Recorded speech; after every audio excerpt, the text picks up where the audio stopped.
اعوذ باللہ السمیع العلیم من الشیطان الرجیم بسم اللہ الرحمن الرحیم۔ قالو وہ کہنے لگے، انا بے شک ہم نے تطیرنا ہم نے منحوس پایا بکم تمہیں، لئن اگر لم نہ تنتہو تم باز آئے، لنرجمنکم ہم ضرور تمہیں سنگسار کر دیں گے، ولا یمسنکم یا تمہیں ضرور پہنچے گا تمہیں منا ہم سے عذاب علیم تکلیف دہ یا دردناک عذاب۔ بولے ہم نے نامبارک دیکھا تم کو، اگر تم باز نہ رہو گے تو ہم تم کو سنگسار کریں گے اور تم کو پہنچے گا ہمارے ہاتھوں عذاب دردناک۔ جب یہ اللہ کے بھیجے ہوئے رسول آئے، اب انہوں نے جب اللہ کا پیغام دیا تو ان کی مختلف ہوئے، ان کے ساتھ حالات مختلف ہو گئے۔ جنہوں نے اس پیغام کو سنا پھر اس کو جھٹلایا، ظاہر ہے ایک اللہ کا اپنا ایک ہے نا کہ جب آپ کسی کے ساتھ اچھا کرو گے تو اچھا ہوگا، برا کرو گے تو برا۔ جب انسان خیر کے ساتھ اچھا نہیں کرتا تو خیر اسے منہ موڑ لیتی ہے، یہ ہے اصل معاملہ۔ دوسری بات یہ ہے کہ جب انسان کو جھنجھوڑا جاتا ہے، دو چیزیں ہیں ہر انسان کے ساتھ، ایک اس کا نفس ہے اور ایک اس کی روح ہے۔ اب نفس کا کیا مسئلہ ہے؟ نفس کے ساتھ جو رکھا گیا، جوڑا گیا اس کی آزمائش کے لیے، نفس کیا کرتا ہے؟ نفس آرام طلب ہے، آسائش طلب ہے، ستائش ہو اس کی اپنی حکومت ہو، اس کو پوجا جائے، جبکہ روح کسی اور کو دیکھنا چاہتی ہے۔ یہ دیکھیں، دو مختلف ہیں چیزیں، روح کسی اور کی ہونا چاہتی ہے اور نفس سب کو اپنا کرنا چاہتا ہے۔ یہ دو چیزیں ہیں کشمکش میں آپس میں رہتی ہیں۔ جب آیا نا اللہ کی طرف سے پیغام تو روح لوٹنا چاہیے اللہ کی طرف، روح نے لوٹنا چاہا اللہ کی طرف، اور نفس تھا جو غالب آیا ہوا تھا، تو اس کو بے چینی پیدا ہوئی۔ اب دونوں کے انسان کے اندر جب کشمکش آتی ہے نا تو وہ بے چین ہو جاتا ہے، اس کی ترجیحات میں، اس کے معاملات میں بدلاؤ آنا شروع ہو جاتا ہے۔ ایک تو یہ ہوا ان کے ساتھ۔ دوسرا کیا ہوا؟ دوسرا جب انہوں نے ایسا کیا تو ان میں آپس میں ناچاکیاں، نا اتفاقیاں پیدا ہونے لگ گئیں، اور ان میں جو موسموں کے یا جو قحط کے جو اس طرح کے جو ان کے سارے معاملات تھے وہ ڈسٹرب ہونے لگ گئے۔ تو انہوں نے یہ اندازہ لگایا کہ ہم تو اچھے بھلے رہ رہے تھے، ہم تو بڑے آسائش اور مزوں میں اپنی من مانیاں کر رہے تھے، اب کچھ معاملہ مختلف ہو گیا ہے۔ ہو نہ ہو یہ نحوست ان کی وجہ سے ہے، استغفر اللہ۔ تو انہوں نے ان کو منحوس قرار دیا کہ تم نے ہمارے نفس جن چیزوں میں مبتلا تھے ان میں گڑبڑ پیدا کر دی ہے۔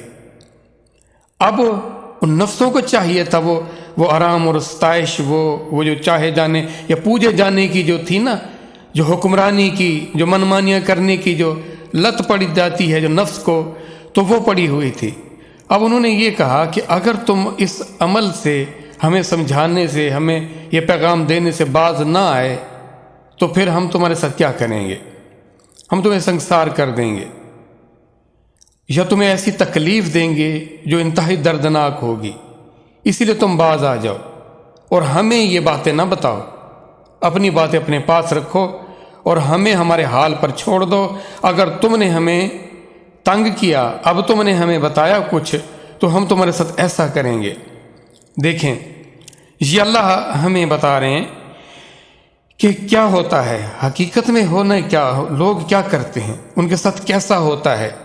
جب حق آتا ہے تو پھر کیا صورتحال ہوتی ہے، اور یہ ہوئی ان لوگوں کے ساتھ، اور انہوں نے میرے بھیجوں کے ساتھ کیا سلوک کرنا چاہا، کس چیز کی دھمکیاں دیں، یہ اللہ ہمیں بتا رہے ہیں۔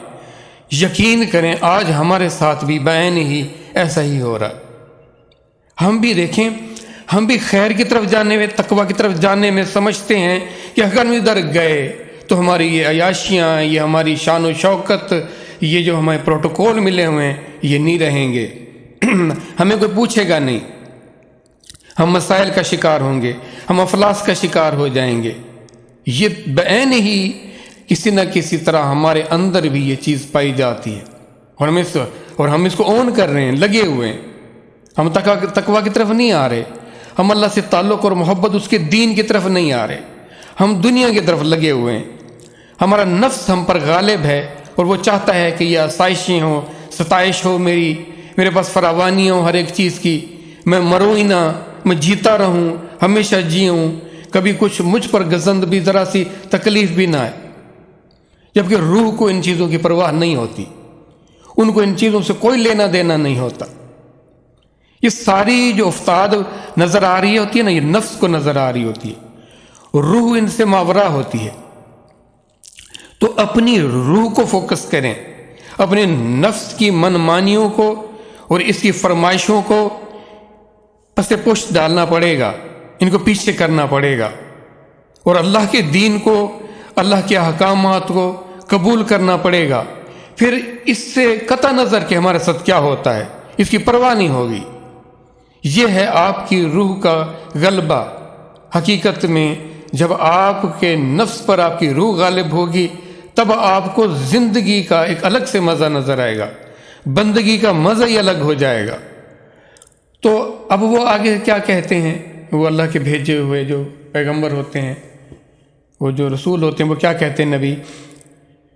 اگلی آیت دیکھیں، قالو، انہوں نے کہا، طائرکم، تمہاری نوست، معکم، تمہارے ساتھ، آئین، کیا ذکرتم، تم سمجھائے گئے، بلکہ انتم، تم ہو، قوم، لوگ، قوم، مسرفون، حد سے بڑھ جانے والے۔ نحوست تو تمہارے ساتھ ہے، کیا تم اتنی سی بات پر کہ تمہیں سمجھایا گیا اور تم لوگ ہو کہ حد سے بھی بڑھے جا رہے ہو؟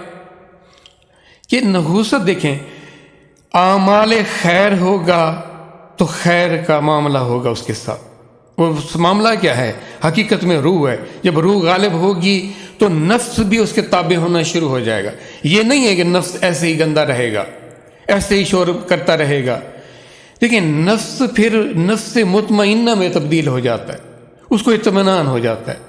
وہ کہتا ہے ہاں یہ دھوکہ ہے، تماشا ہے، حقیقت میں میری منزل کوئی اور ہے، میرا محبوب کوئی اور ہے، تو میرا مشغلہ بھی کچھ اور ہونا چاہیے۔ پھر نفس کا ہوتا ہے اطمینان پا جاتا ہے۔ پھر دیکھیں نا، دنیا میں مختلف حالات، تبدیلیاں آتی رہتی ہیں اور نفس ان کے خلاف بے چین ہوتا رہتا ہے۔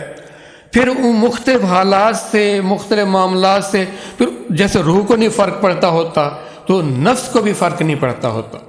پھر وہ مطمئن ہو جاتا ہے، اپنی منزل کا تعین جب ہو جاتا ہے اس کے لیے، تو پھر وہ اطمینان پا جاتا ہے۔ جب اللہ اس کی ذات، کسی بھی ذات کا اللہ محبوب ہو جاتا ہے تو پھر وہ ذات اطمینان میں آ جاتی ہے۔ دنیا کی تنگی، تکالیف، تماشے، کھیل، یہ فراوانیاں، یہ آسانیاں اس کے لیے اتنا میٹر نہیں کرتی، اس کے لیے کوئی اتنا پریشان نہیں کرتی اسے۔ تو انسان خیر کرے گا تو اس کے ساتھ اچھا معاملہ ہوگا۔ نحوست اب یا خوش بختی یا بدبختی اس کے ساتھ اپنی جڑی ہوئی ہے، کوئی اور نہیں ہو سکتا، وہ خود ہے، یا پھر وہ لوگ ہیں جن کو اس نے سلیکٹ کیا ہوا ہے۔ اگر وہ اللہ کے باغیوں کے ساتھ ہے، اللہ کے نافرمانوں کے ساتھ ہے، تو پھر نحوست ہی آنی ہے نا اس پر خیر و برکات کا سلسلہ تو جاری نہیں رہ سکتا۔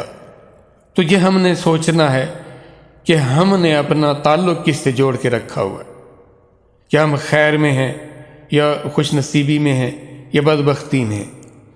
یہ اگر ہم اپنا فیصلہ نہیں کر سکتے، اگر ہم اپنے آپ کو، اپنا تجزیہ، اپنے آپ کو انالائز نہیں کر سکتے، تو باہر سے آنے والا کیا کرے گا؟